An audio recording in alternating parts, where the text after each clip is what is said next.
yare, pamo, ngansin yare. Nang wala si kakendo kene he ngarang do.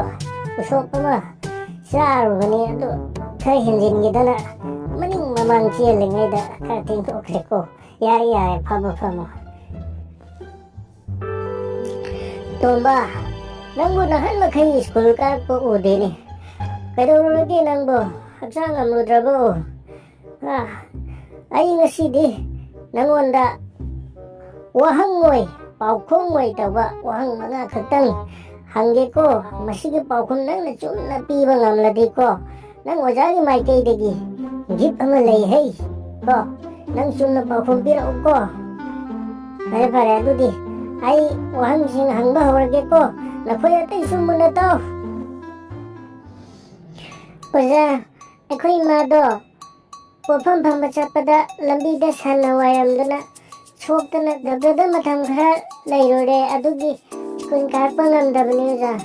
Ado ay ozana hangba wahang sing ado, adugi Paokhum ay kumbang amlana bahona jagi oza hangbiro.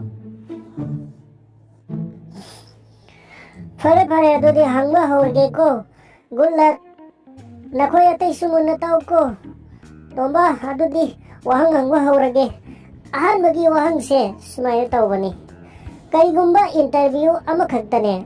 Interview law ribo ozasin nga doon na. Hangba wahang gi Paokhum abada interview piriba satra aduda wahang amahangi. Nangi class kaya no hayna.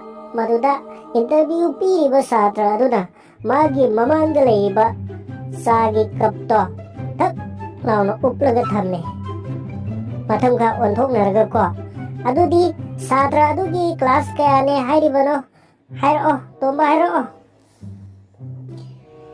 Yani pammaga dum hayro yani. Oza adudi kaptu matam ka onthok naradi. Oza adudi PUC haybani magi class to PUC ne oza. 10+2 ne haybani oza. Very good tomba. Yam hay ado nang PUC haybagi long form di khangbra. PUC haybagi long form di oza. Pre-university course haybani oza. Yam chumme tomba, yam chumme. Yam hay ko. Pare ado di. Mathangi question la mo hang lagi ko nang yoza. Muna taro.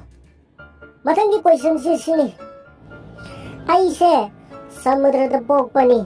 Aduga ay se nakoy kuding mang na kwaidigi pamjaba nuksijaba amasuni.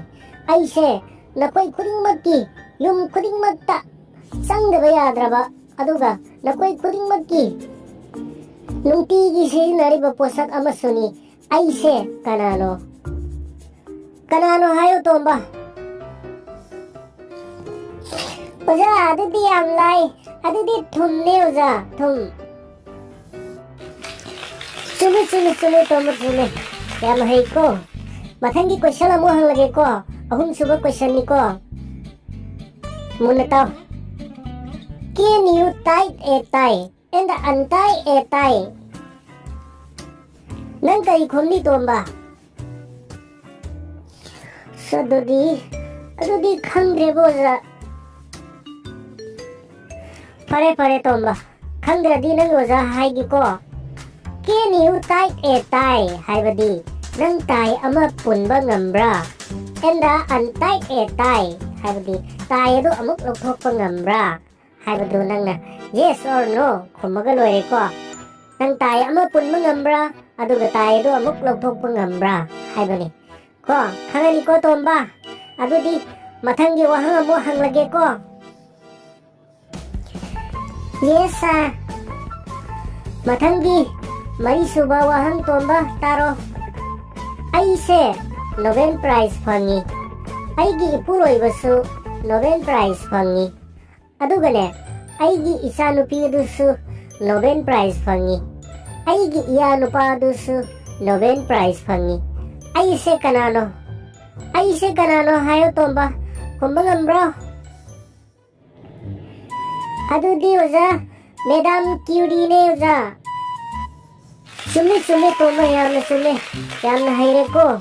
Nang Klase khara sang naina yausiko yam haire ado nang oza ngasige aroiba mga suba question ado hangaagi ko nakoy atay sumuna tao koy oza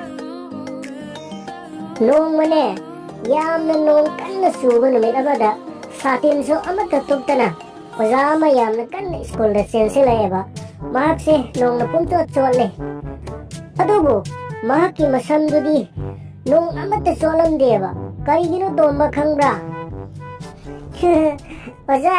oza adudi oza do makok do puntang ba masam ama fawa hauda ba makok tang bo oza oy bagi masam do nung na chota gani oza